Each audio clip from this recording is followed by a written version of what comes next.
ભાઈ અને બહેનો, સોમવારની સવારે એના ચિંતનમાં આપને હું આવકારું છું. આજનો આપણો વિષય મંદિરનું બાંધકામ. એક વખતે એક જગ્યાએ મંદિરનું નિર્માણ થઈ રહ્યું હતું. કારીગરો અને મજૂરો એના કામમાં મંડી રહ્યા હતા. કેટલાક સુપરવાઇઝરો એની પર ધ્યાન આપી રહ્યા હતા. અરે મંદિર આકર્ષક, સુંદર અને એની ગંભીરતા જળવાય એવી રીતે તૈયાર થાય તે માટે આ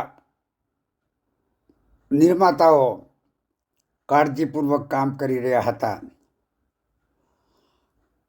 ત્યાં ઘણા બધા લોકો જોવા માટે, અવલોકન માટે આવતા હતા.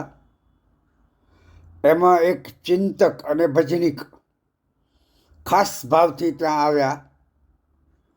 તેમણે મંદિરનું અવલોકન કર્યું, બાંધકામનું. અને બાંધકામ કર્યા પછી તે બહારના ભાગે આવ્યા અને ત્યાં બહારના ભાગે 3 માણસો, કારીગરો કે મજૂરો આપણે એમને કહીએ, તેઓ પથ્થર તોડવાનું કામ કરી રહ્યા હતા. આ ભજનિક ચિંતકે તેમાંના પહેલા માણસને પૂછ્યું, ભાઈ, તમે શું કરી રહ્યા છો? ત્યારે તેણે એવો જવાબ આપ્યો, તમને દેખાતું નથી? હું પથરા તોડું છું. મારે તો આ પથરા તોડવાનું જ કામ ને કામ હોય છે. હું બીજું શું કરું? આ ભજનિક ચિંતકે ત્યાર પછી બીજો જે માણસ પથ્થર તોડતો હતો તેને પૂછ્યું, ભાઈ, તમે શું કરી રહ્યા છો? અને તેણે શાંત ચિત્તે જવાબ આપ્યો કે હું મારા કુટુંબનું ગુજરાન ચાલે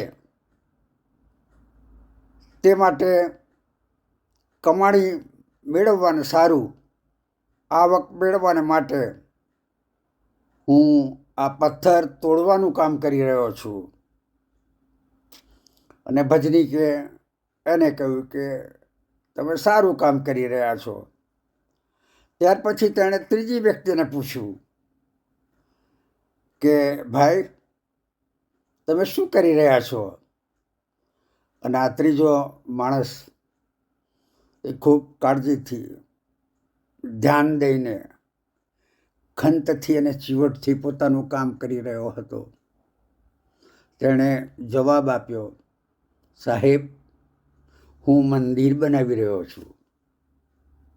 હવે મંદિર બાંધવામાં તો સેંકડો માણસો કામ કરી રહ્યા હતા અને બધા જ મંદિર બનાવી રહ્યા હતા. પણ આ પહેલી અને બીજી વ્યક્તિએ પોતે મંદિર બનાવે છે એ વિશે કંઈક વિચાર કરેલો ન હતો. પણ આ ત્રીજી વ્યક્તિ જે કામ કરી રહી હતી વિશ્વાસુપણે અને વફાદારીપૂર્વક, એ ભાઈએ કહ્યું, હું મંદિર બનાવી રહ્યો છું. અને એનો આ જે જવાબ છે તે આપણા સૌને માટે ઉદાહરણરૂપ છે. કારણ કે એ માણસ વિશ્વાસુ અને વફાદારીપૂર્વક કામ કરી રહ્યો હતો. ભાઈઓ અને બહેનો, પહેલી જે વ્યક્તિ કામ કરી રહી હતી તે મન વગરનું કામ કરતી હતી. બેઠ ઉતરે એ રીતનું એનું કામ હતું. માત્ર હાથ પગ હલાવતો હતો. એને મંદિર પ્રત્યે કોઈ લગાવ ન હતો.